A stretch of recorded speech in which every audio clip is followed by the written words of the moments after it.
2009년 12월 3일, 레베카 코스터는 남자친구 댄 메이어와 친구들과 함께 뉴욕의 서퍼 카운티에 있는 주점에서 이야기를 나누고 있었습니다. 노인들과 자폐증을 가진 사람들을 돌보는 가정의료 보조원으로 일했던 그녀는 야간 근무가 없는 휴일을 맞이해 즐거운 하루를 보내고 있었죠. 오랜만에 가진 친구들과의 술자리는 자정을 지나 새벽까지 이어졌고, 레베카가 집에 가야 한다고 일어났을 때는 새벽 3시 30분 무렵이었습니다.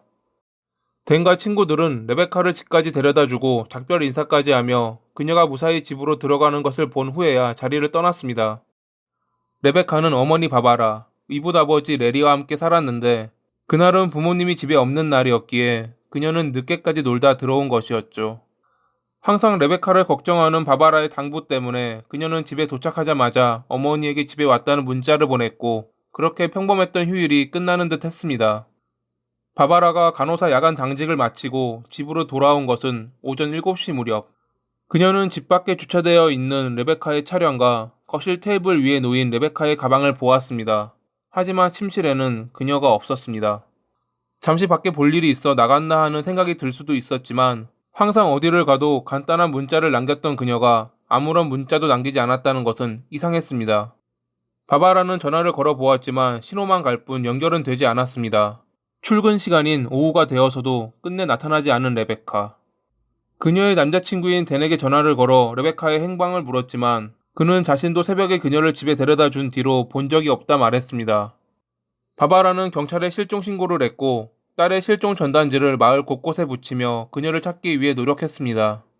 이웃집 문을 두드리며 딸을 찾는 그녀의 안타까운 모습에 많은 이들이 동참해 레베카를 찾았지만 그녀의 흔적은 어디에서도 발견되지 않았습니다.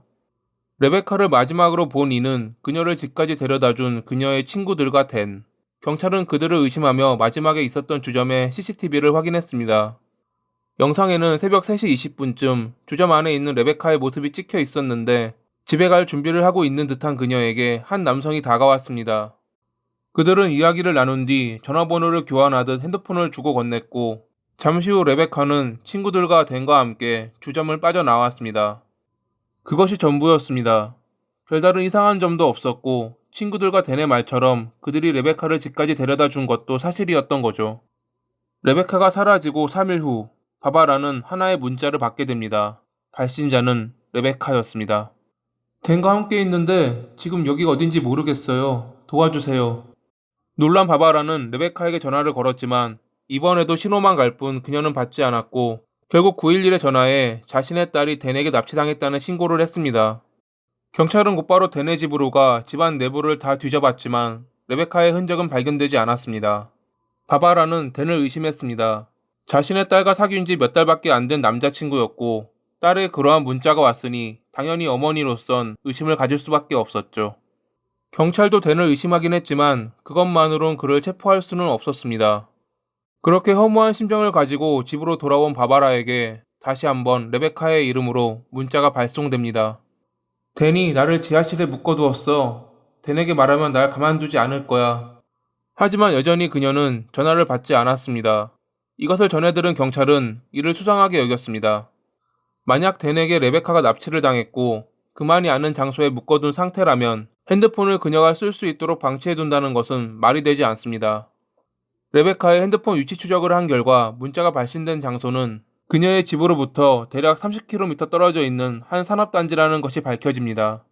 경찰은 혹여 근방에 댄과 연루된 장소가 있는지 확인했지만 그러한 곳은 없었고, 지하실이 있을 만한 곳을 찾아봤지만 레베카의 흔적은 발견되지 않았습니다. 자신의 딸이 제발 살아 돌아오기를 간절히 기원했던 바바라. 하지만 실종 6일 만에 그녀는 딸의 시신을 확인해 달라는 청천벽력 같은 소식을 듣게 됩니다. 사실 레베카의 시신은 그녀가 사라지고 하루 만인 2009년 12월 4일에 코네티컷주 노스 스토닝턴의 201번 도로에서 발견된 상태였습니다.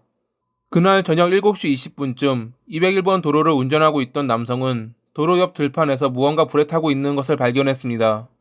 아이들이 장난을 쳤다고 하기에는 도심에서 거리가 있는 지역이었기에 호기심이 생긴 그는 차에서 내려 다가갔고 확인과 동시에 놀라 넘어졌습니다. 불타고 있는 것은 물건이 아닌 사람이었던 겁니다. 신고를 받고 현장에 출동한 경찰은 시신의 신원을 확인하지 못해 신원 미상의 여성 시신, 즉 재인도로 구분할 수밖에 없었습니다. 시신의 손가락을 비롯해 신원을 파악할 수 있는 모든 부위가 사라져 있었기 때문이었죠. 하지만 범인이 한 가지 놓친 부분이 있었습니다. 바로 치아였죠. 치과 기록을 통해 제인도로 분류되어 있던 그녀는 레베카라는 것이 밝혀졌고, 그렇게 실종 6일 만에 바바라의 품으로 사망한 채 돌아왔습니다. 범인은 누구였을까? 바바라는 여전히 댄을 의심했지만 경찰은 그렇지 않았습니다. 사건 당일 레베카의 통화 내역을 살펴본 경찰은 그녀가 사라진 그날 마지막 통화를 했던 남성이 있다는 것을 알게 됩니다. 전화는 2번 걸려왔습니다. 새벽 3시 20분에 한 번, 그리고 레베카가 집에 들어간 후인 새벽 4시 10분에 한 번. 첫 통화는 짧게 끝냈지만 2번째 통화에서는 16분이나 넘게 통화를 했던 남성. 그는 그날 주점 CCTV에 찍힌 레베카와 전화번호를 교환했던 에반스 간티에라는 인물이었습니다. 경찰은 에반스를 의심했지만 그는 자신이 레베카와 통화만 했고 그녀의 죽음과는 전혀 관련이 없다며 모든 것을 부인했습니다. 검찰 역시 에반스를 유력 용의자로 선정하며 그의 집을 수색했고, 그가 소유한 차와 차고에서 이상한 점을 발견합니다. 차는 언뜻 보기에는 깨끗했지만 미처 닦지 못한 혈흔이 발견됐고, 다른 장소는 더러운데 유독 차고만이 얼마 전 청소를 한 듯 깔끔했던 겁니다. 과학 수사를 의뢰한 사이 에반스가 범인이라는 증거가 레베카의 몸에서 나왔습니다. 그녀의 몸에 남아있던 덕트 테이프에서 에반스의 지문이 발견된 겁니다. 물적 증거가 나오자 에반스는 처음 그녀와 통화만 했다는 진술을 번복하며 그날 그녀와 만났다고 자백했습니다. 에반스의 말에 따르면 그는 그날 새벽 4시가 넘어 레베카와 통화를 했고 그녀와 만나 자신의 집으로 같이 왔다고 합니다. 차고에 차를 주차하고 함께 집으로 들어가려는 찰나 레베카가 기침을 하며 호흡곤란 증세를 보였고, 그러다 옆에 있던 아령을 밟고 넘어졌습니다.